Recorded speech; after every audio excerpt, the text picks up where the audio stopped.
முதலமைச்சரை உங்களுக்கு ஓட்டு போட்டு மக்கள் தேர்ந்தெடுத்திருக்கிறார்கள். உழைக்கத்தானே சொல்லியிருக்காங்க.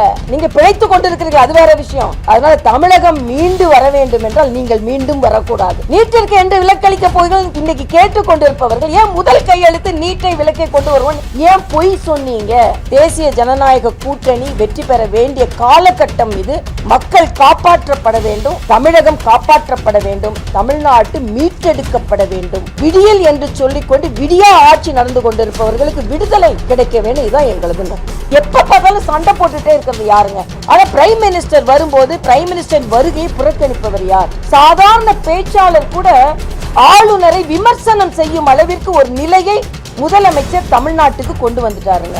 மக்களின் உண்மையான உரிமை போராட்டத்தை இப்படி கொச்சைப்படுத்தணுமா நான் கேட்கிறேன். கம்யூனிஸ்ட் எங்க போனாங்க? பெட்டி பாம்பா அடங்கி போயிருக்கிறாங்க. பெட்டி பாம்பா. துப்புரவு தொழிலாளர்கள் பிரச்சனையை தீர்க்கல, நாங்க கூட்டணியிலிருந்து வெளியே வரோம் சொல்லுங்க. அந்த தைரியம் கூட இல்லைங்களா அவங்க? நாங்க கூட்டணியிலிருந்து வெளியே வருவோம், இதை தீர்க்கல. நானு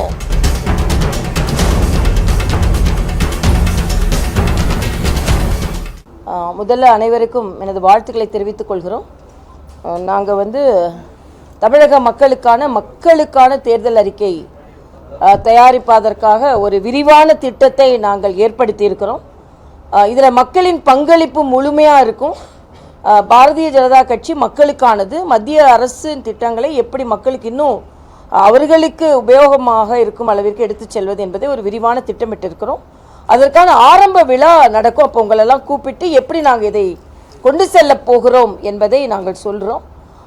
இதை மக்களுக்கு எப்படி இதை செயலாற்ற முடியும் என்பதை நாங்கள் தெளிவாக சொல்லுகின்ற ஒரு அறிக்கையாக இருக்கும். எல்லா துறையை சார்ந்தவர்களையும் சந்திக்க இருக்கிறோம், எல்லா பகுதி மக்களையும் சந்திக்க இருக்கிறோம். அவர்களுக்கு என்னென்ன தோன்றுகிறதோ அதை அவர்களிடமிருந்து பெற்று அவர்களுக்கான தேர்தல் அறிக்கை தயாரிப்பதாக இருக்கிறோம். அதனால் ஒரு மிகச்சிறந்த மக்களுக்கான எல்லா பிரிவினரும் வளர்ச்சி அடையக்கூடிய, பலன் அடையக்கூடிய ஒரு தேர்தல் அறிக்கையாக இருக்கும். இந்த தேர்தல் அறிக்கை ஆட்சிக்கு வந்த பின்பு எந்த அளவிற்கு மக்களின் வளர்ச்சியில் பங்கு பெறும் என்பதையும் நீங்கள்லாம் பார்க்க தான் போகிறீங்க. அதனால் இது ஒரு மிக மிக சிறந்த அறிக்கையாக இருக்கும். நீங்கள் இதுவரைக்கும் எந்த அரசியல் கட்சியும் கொடுக்காத ஒரு தேர்தல் அறிக்கையாக இருக்கும் என்பதை நீங்கள் பார்க்க போகிறீர்கள். நீங்களே எங்களை பாராட்டும் அளவிற்கு இந்த தேர்தல் அறிக்கை இருக்கும். இதை ஏன் நாங்கள் சொல்கிறோன்னா, நிச்சயமாக நாங்கள் மிக மிக மிக நம்பிக்கையோடு 2026 தேசிய ஜனநாயக கூட்டணி தான் வெற்றி பெறும் என்பதை நேற்றைய தினம் மரியாதைக்குரிய பாரத பிரதமர் சொல்லிவிட்டு சென்றிருக்கிறார்கள். அதனால் நாங்கள் வெற்றி அடையக்கூடிய ஒரு கூட்டணிக்கு சிபாரிசு செய்கின்ற, நடைமுறைப்படுத்துகின்ற தேர்தல் அறிக்கையாக இது இருக்கும். இன்னொன்று, இன்று காலை மரியாதைக்குரிய முதலமைச்சர் அவர்கள் நேற்றே அவரோட ட்வீட் டபுள் என்ஜின் கவர்மெண்ட் அப்படின்னு சொல்கிறீங்க, டப்பா என்ஜின் கவர்மெண்ட்டை வச்சு என்ன செய்வீங்க அப்படின்னு. டபுள் என்ஜின் கவர்மெண்ட் மட்டும் இல்லை, ட்ரிபிள் என்ஜின் கவர்மெண்ட்டாக பல மாநிலங்களில் அதிகாரப்பூர்வமாக ஆட்சிக்கு வந்த பின்பும், மாநிலத்தில் ஆட்சிக்கு வந்த பின்பு மாநகராட்சியிலையும் தேசிய ஜனநாயக கூட்டணிக்கு வெற்றியை தந்து ட்ரிபிள் என்ஜின் கவர்மெண்ட்டாக பாரதிய ஜனதா கட்சி எந்த கட்சியோடு கூட்டணி வைக்கிறதோ அந்த கட்சிகளோடு இணைந்து ட்ரிபிள் இன்ஜின் கவர்மெண்ட்டாக நாங்கள் போய்கொண்டிருக்கிறோம். நீங்கள் டபுள் இன்ஜின் கவர்மெண்ட்டாக போய்கொண்டிருக்கிறீர்கள் என்பதை தான் நான் இங்கே தெரிவித்துக் கொள்கிறேன். திராவிட முன்னேற்ற கழக திராவிட மாடல் ஆட்சி என்று சொல்வதை விட ட்ரபிள் இன்ஜின் மாடல், நாங்கள் டபுள் இன்ஜின் மாடல், நீங்கள் ட்ரபிள் இன்ஜின் மாடல் என்று சொன்னால் சரியா இருக்கும். ஏன்னா சட்டம் ஒழுங்கை பாதுகாப்பதில் ட்ரபிள், மக்களுக்கான திட்டங்களை முழுமையாக கொண்டு வருவதில் ட்ரபிள், அதே மாதிரி மக்கள் போராட்டங்கள். இன்னைக்கு அங்கன்வாடி ஊழியர்களுக்கு இவ்வளவு செய்வேன்னு சொல்றாங்க. ஆனா அங்கன்வாடி ஊழியர்களை எப்படி பரட்டி ரோட்ல எடுத்தீங்கன்னு மக்களுக்கு தெரியும். செவிலியர்கள் இன்னும் போராடி கொண்டிருக்கிறார்கள், மருத்துவர்கள் இன்னும் போராடி கொண்டிருக்கிறார்கள், துப்புரவு தொழிலாளர்கள் இன்னும் போராடி கொண்டிருக்கிறார்கள். ஆக எல்லாருமே, சத்துணவு பணியாளர்கள் போராடி கொண்டிருக்கிறார்கள்.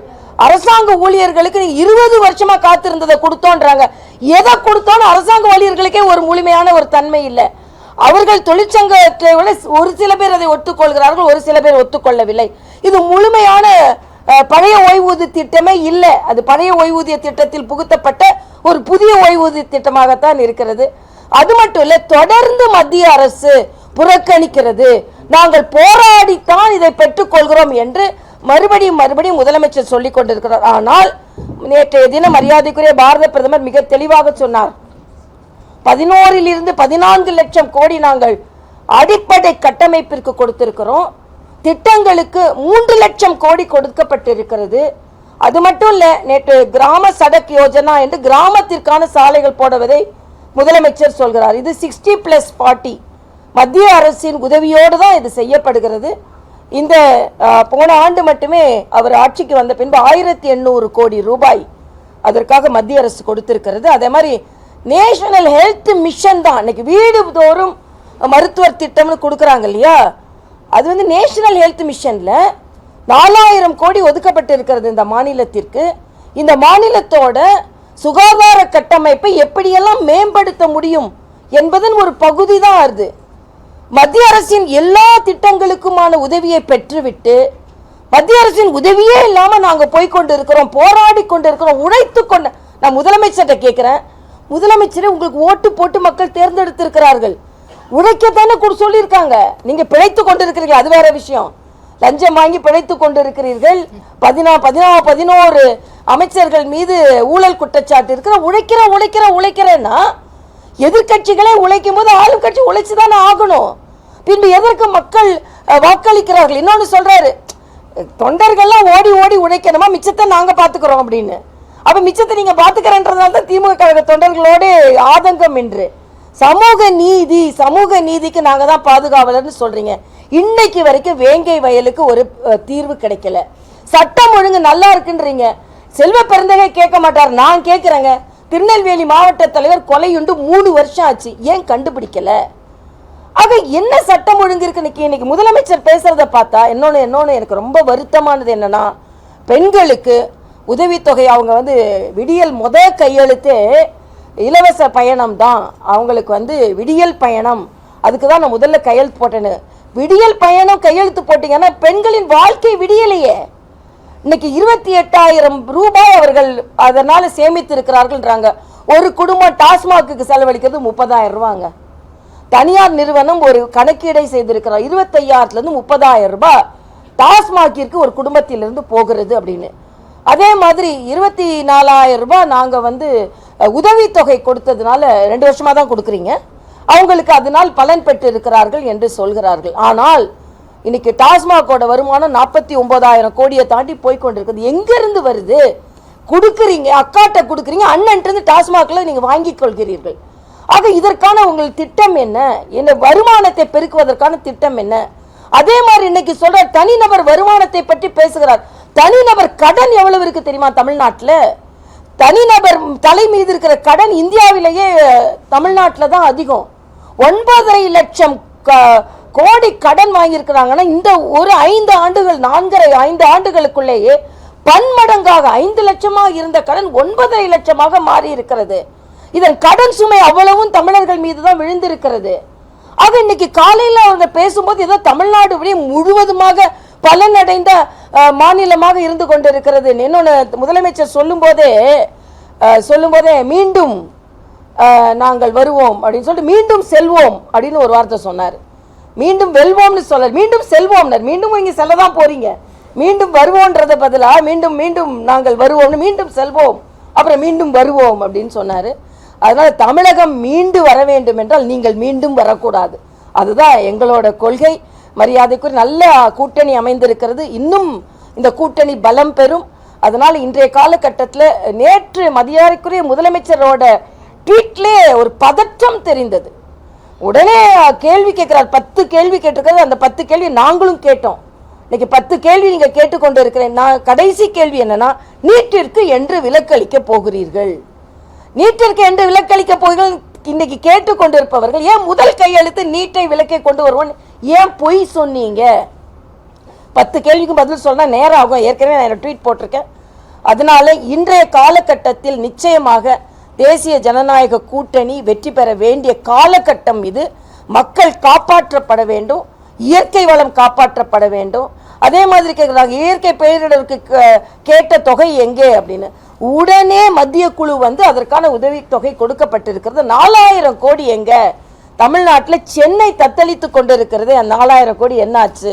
இதுதான் மக்கள் மனதில் பல பல கேள்விகள் எழுகிறது.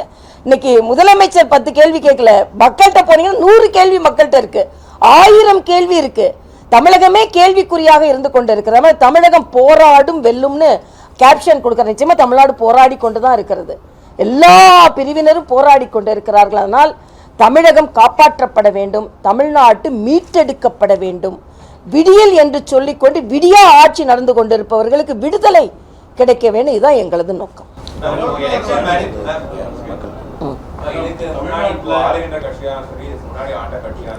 இலவசங்கள்ல பெரும்பாலும் அவங்க கவனம் செஞ்சிருக்காங்க. டிவிஸ் அப்படிங்கிறது தொடர்ந்து இருந்துட்டே இருக்கு. உங்களுடைய தேர்தல் அறிக்கையில அது இருக்க போகுதா, இல்ல அதற்கான மாற்று வழி?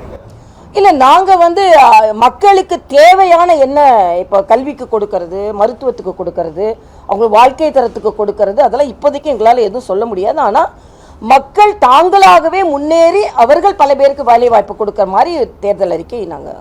தமிழ்நாட்டில் நிறைய பிரச்சனைகள் இருக்குது. குறிப்பாக முக்கியமான ஒரு விஷயம்னா டீச்சர்ஸுடைய ப்ரொடெஸ்ட் இன்னையோட 30 நாள். எனக்கு தெரிஞ்சு லாஸ்ட் ஒரு 30 இயர்ஸில் வந்து எந்த ஒரு ஆசிரியர்களும் இவ்வளோ நாள் போராட்டம் கிடையாது.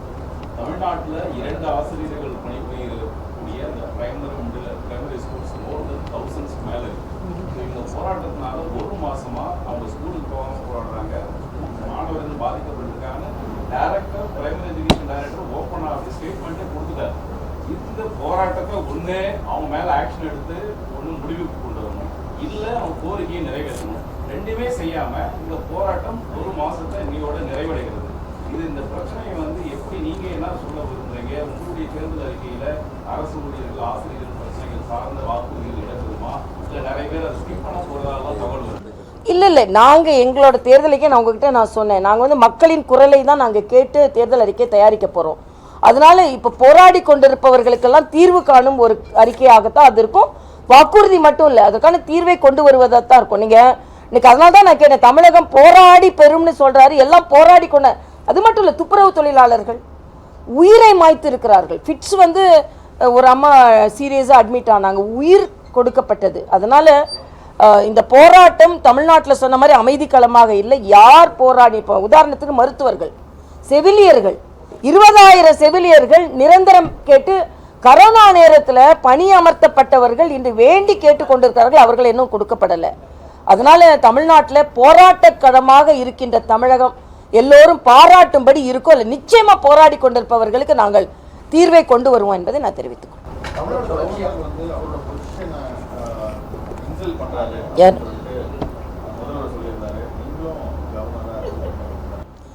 இல்லை, இதுல முதல்ல இருந்தே கவர்னரை ஒரு கான்ஸ்டிடியூஷன்லி ஒரு அத்தாரிட்டி, அவங்க உயர்மான பதவியில் இருப்பவர்கள்.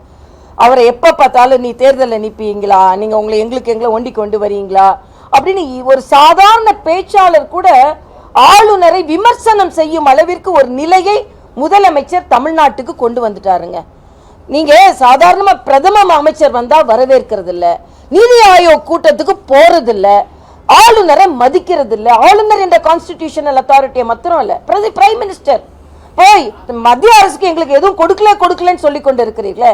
நேற்று அண்ணன் எடப்பாடியார் சொன்னாரு, நாங்க மத்திய அரசோட ஒரு இணக்கமான ஒரு சூழ்நிலையை வைத்துக்கொண்டு தமிழ்நாட்டிற்கு எதெல்லாம் பலன் தருகிறதோ அதை நாங்கள் பெற்று தருவோம் சொன்னாங்க. இப்ப எப்ப பார்த்தாலும் சண்டை போட்டுட்டே இருக்கிறது யாருங்க? பிரைம் மினிஸ்டர் வர்றாருல, புறக்கணிக்கப்படுகிறதுன்னு சொல்றீங்க. ஆனா பிரைம் மினிஸ்டர் வரும்போது பிரைம் மினிஸ்டர் வருகையை புறக்கணிப்பவர் யார்? அப்போ அளவலாவதற்கு நிறைய வாய்ப்புகள் கிடைக்கும். அதே மாதிரி தான் ஆர்டிகிள் 167 என்ன சொல்லுதுன்னா, எப்பொழுதெல்லாம் முதலமைச்சர் மாநில தேவைக்கு தேவையோ அப்பொழுது ஆளுநரை சந்தித்து பேச வேண்டும் என்று ஆர்டிகிள் 167 சொல்லுது. எத்தனை முறை முதலமைச்சர் ஒரு நட்பு ரீதியாக ஆளுநரை என்னைக்கு நீங்க சந்திச்சிருக்கீங்க? எதிர்கட்சியா இருக்கும்போது ராஜ்பவன் படிக்கை ஏறிக்கொண்டே போனீர்கள் அல்லவா? ஆக தொடர்ந்து, அதாவது ஆளுநர் வருவாரு, அவரை நம்ம உதாசீனப்படுத்தணும், விமர்சனம் செய்யணும், அவர் திரும்பி போகணும். அந்த ஸ்கிரிப்டோட நீங்க சட்டமன்றத்தை ஆரம்பித்தீர்கள் என்றால் எப்படி சரியா இருக்கும்ன்றதான் எனது கருத்து. கவர்னருக்கு டிகிரி பட்டங்கள் வழங்குவதற்கு தகுதியே கிடையாதுன்னு சொல்லிட்டு அதனால தான் நான் பாய்காட் பண்ணேன். போலீஸ் இந்த நாள் சொல்லியிருந்தாரு. இன்னைக்கும் கால்நடைத்துறை கான்வெகேஷன் அமைச்சர் அனிதா ராதாகிருஷ்ணன் பாய்காட் பண்ணியிருக்காரு. தொடர்ச்சியாக அது நடந்து ஏங்க, பட்டம் அளிக்கக்கூடிய தகுதின்னு நீங்க அமைச்சர்களை எடுத்தீங்கன்னா அதுக்கப்புறம் அது மிக மோசமான நிலையில பட்டியலிட வேண்டியிருக்கும். ஏன்னா எவ்வளவு அமைச்சர்கள் பட்டம் பெறும் அளவிற்கு அவங்க குவாலிஃபிகேஷனோட அவங்க அமைச்சர்களாக இருக்கிறாங்கன்னு பட்டியலிட்டோம்னா மிக மிக மோசமா போயிடும். அதனால அவங்க அதுக்குள்ள போகாம இருக்கிறது நல்லதுன்னு நான் நினைக்கிறேன். ஊழல் ஒரு பட்டியல், அதுக்கப்புறம் தகுதி இல்லாதவர்கள் எவ்வளவு பேர் அமைச்சர்களாக இருக்கிறார்கள் என்பது ஒரு பட்டியல், எத்தனை பேர் பாஸ் பண்ணி அமைச்சர்களாக இருக்கிறாங்க, பாஸ் பண்ணி டிகிரி எத்தனை பேர் வாங்கினாங்கன்றது. அதனால இவங்க தகுதிக்குன்னு உள்ள போனாங்கன்னா மிக மிக மோசமான ஒரு நிலை. ஒரு சான்சலர் இன்னைக்கு வரைக்கும் கவர்னர் தான். ஆக அவர் கலந்து கொள்ளுகின்ற நிகழ்ச்சியில் நீங்கள் கலந்து கொள்ளவில்லை என்றால் மாணவர்கள் உங்களை தான் தப்பா நினைப்பாங்களே தவிர கவர்னரை தப்பா நினைக்க வாய்ப்பில்லை. நீங்க உங்களது உரிமையை விட்டு கொடுக்கிறீர்கள், கடமையை நீங்கள் தவிர்க்கிறீர்கள் என்று தான் நான் சொல்ல முடியும். எதிர்கட்சி தலைவர் போல செயல்படுறாரு, திமுகவை தொடர்ந்து பொதுமேடைகள்ல விமர்சிக்கிறாரு, அது எதிர்கட்சியோட வேலை, ஆளுநரோட பதவிக்கு அது அழகில்லை அப்படிங்கிறது தான் இல்ல. அவங்க முதர்ந்தே அதை சொல்றாங்க. அப்படி அவர் விமர்சனம் செய்தா கூட அதுக்கு பதில் சொல்லலாம். நீங்க ஒரு தனிநபருக்கு ஒரு கருத்தை சொல்வதற்கு உரிமை இருக்கும்போது தனி ஆளுக்கு உரிமை இருக்கும்போது ஆளுநருக்கு உரிமை இல்லையா? அதுக்கு நீங்க இல்ல நீங்க சொல்லுங்க. நீங்க இப்படி சொல்றீங்க, நாங்க இது சொல்றோம்னு ஆளுநருக்கு கடிதம் எழுதுங்க. இல்லைன்னா ஆளுநர் ஒரு நாள் நான் சொன்ன மாதிரி 167 ப்ரொவிஷன் இருக்கு, போய் உட்கார்ந்து ஆளுநர் அவர்களே நீங்க இப்படி சொல்றீங்க, இது இப்படிதான் சொல்றதுல என்ன இருக்கு? ஆளுநர் சென்று முதலமைச்சர் சந்திக்க வேண்டும் என்று கான்ஸ்டிடியூஷன்ல ப்ரொவிஷன் இருக்கு. ஆனா அவரு டீ பார்ட்டிக்கு கூப்பிட்டாலே போக மாட்டேன்றீங்க. சாதாரணமா ஏன் ஒரு நாள் ஆளுநரும் முதலமைச்சரும் சந்திச்சாதான் என்ன? முதலமைச்சருக்கு அதுல என்ன ஈகோ ப்ராப்ளம்? தமிழ்நாட்டில் இருக்கிறதே முதலமைச்சரோட ஈகோ ப்ராப்ளம்ங்க. அது மத்திய அரசின் திட்டத்தை நான் பின்பற்ற மாட்டேன், ஏன்னா எனக்கு ஈகோ. அதே மாதிரி ஆளுநரை நான் பார்க்க மாட்டேன், எனக்கு பெரிய ஈகோ. அதே மாதிரி பிரதம அமைச்சரே வந்தாலும் நான் கேட்குறேன், உங்க ஒரு தொகுதிக்கு போறீங்க, அங்க உங்க கலெக்டர் உங்களை வரவேற்கலன்னு உங்களுக்கு எப்படி இருக்கும்? எஸ்பி வரலன்னா எப்படி இருக்கும்? அது கான்ஸ்டிடியூஷனை நீங்க கொஞ்சம் பின்பற்றினாதான் என்ன? எல்லாத்தையும் வயலேட் பண்ணுவேன் அப்படின்னு சொன்னா என்ன அர்த்தம்? அதுதான் நாங்க கேட்கிறோம். எதையாவது அவங்க துறை ரீதியாகவோ சட்ட ரீதியாகவோ அணுகியிருக்கிறாங்களா? சத்தம் போடுறாங்களே தவிர சட்ட ரீதியாக அணுகியிருக்கிறாங்களா? இல்லையே.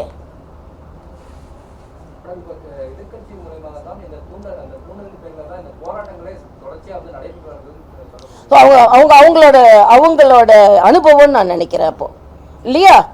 அப்போ ஆளும் கட்சியா இருக்கும்போது போன வாட்டி எல்லா போராட்டங்களையும் நீங்க தூண்டி தான் செஞ்சீங்களே.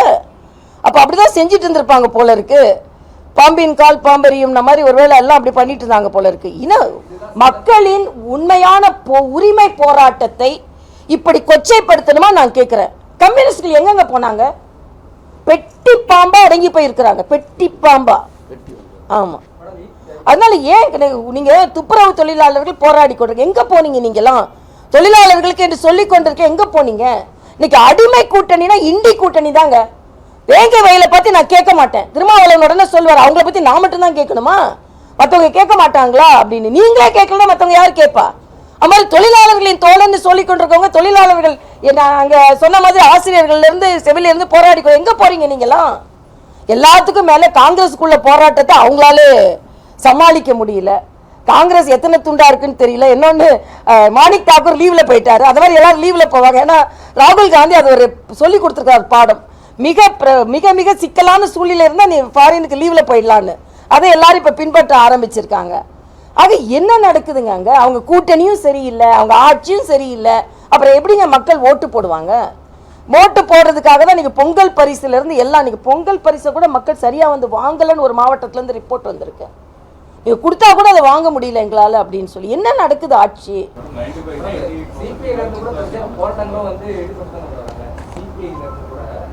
கூட்டணியிலிருந்து வெளியே வர சொல்லுங்க. கொடுத்துட்டு இருந்தாங்க. பெட்டி பாம்பா அடங்கி என்னங்க ஒரு குரல் கொடுக்க சொல்லுங்க. துப்புரவு தொழிலாளர்கள் பிரச்சனையை தீர்க்கலன்னு அங்க கூட்டணியிலிருந்து வெளியே வரும்னு சொல்லுங்க. அதே மாதிரி வேங்கை வயல்ல இத்தனை நாள் 3 வருஷம் ஆச்சு. நலமாக தண்ணீர் குடிக்க வேண்டிய பட்டியலின மக்கள் மலமாக தண்ணீர் குடித்திருக்கிறார்கள். வெளியே வர சொல்லுங்க. அந்த தைரியம் கூட இல்லைங்களா அவங்க? நாங்க கூட்டணியிலிருந்து வெளியே வருவோம், இதை தீர்க்கல நானு. ஆக யாரை பத்தி நீங்க பேசி கொண்டு இருக்கிறீர்கள்? அவங்க கூட்டணியில எதை பத்தியும் கவலைப்பட மாட்டாங்க. சீட்டு தாங்க வேணும், அது மட்டும்தான் வேணும். மற்ற மக்களோட பிரச்சனை எதுவுமே அவங்களுக்கு தேவை கிடையாது. நிச்சயமாக அப்படிதான் எங்களை சூழ்நிலை இருக்கு. 200-ஐ தாண்டி நாங்கள் வெற்றி பெறுவோம் என்பதுதான் எங்களோட. ஒரே ஒரு நிமிஷம். தாவேக்காவில் இருக்கக்கூடிய விஜயை வலுக்கட்டாயமாக பாஜக இழுக்க நடைமுறைகள் தான் சேர்த்து வருவதாகவும் என்ன தகவல்ப்பா? யார்ப்பா கொடுத்தா அந்த தகவலை? டிஎம்கே சர்க்கிள் அதை தான்ப்பா சொல்லுவாங்க. தாவேக்கால போய் கேளுங்க, உங்களை யாரானு இழுக்கிறாங்களான்னு போய் கேட்டுட்டு வாங்க.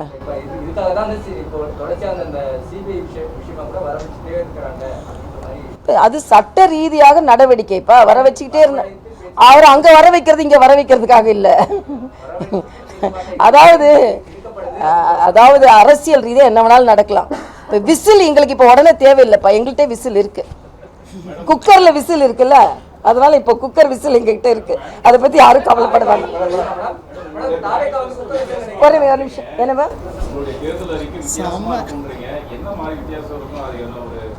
வரட்டும் பார்க்கலாமப்பா. வரும் நீங்க வரட்டுமா? அப்படியே நீங்க வந்து இப்படிப்பட்ட நல்லவங்கள நாம வந்து புறக்கணிச்சுட்டே இருக்கமே அப்படின்னு மக்கள் நினைப்பாங்க. அந்த அளவுக்கு இருக்கு. இல்ல அது நீங்க வாங்கல அறிவிப்பா, கொஞ்சம் பொறுமையா இருங்களேன். அறிவிக்கிற வரைக்கும் பொறுமையா இருங்களேன்.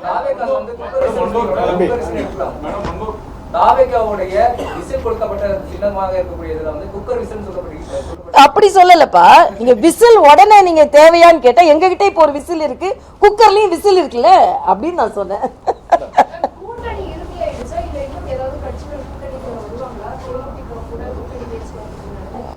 எந்த கட்சியோட பேச்சுவார்த்தையை நான் சொல்ல மாட்டேன். இதற்கு மேலும் பல கட்சிகள் வருவதற்கு வாய்ப்பு இருக்கிறது. இப்ப திருமாவளவன் முதல் அவங்க கூட்டணி முழுமையா இருக்கான்னு நமக்கு தெரியாது. காங்கிரஸ்ல இப்ப முழுமையா அவங்க கூட இருக்காங்களா? இந்த கூட்டணி பத்தி அவர் ஏங்க கவலைப்படுறாரு? கவலைப்பட வேணான்னு சொல்லுங்க. இந்த கூட்டணி முழுமையான கூட்டணி தான். என்ன கேட்டா எனக்கு முழுமை அடையாத கூட்டணி இந்தி கூட்டணி தான். அவங்க உள்ள புழுங்கிக்கிட்டே இருக்காங்க, என்னைக்கு வெடிக்கும்னு தெரியாது. அது இல்ல அது வந்து நான் அது கருத்து நான் இது கருத்து சொல்ல மாட்டேன். இதெல்லாம் எங்க பேச்சுவார்த்தையில எங்க பெரிய தலைவர்கள் பதித்து கொண்டாங்க.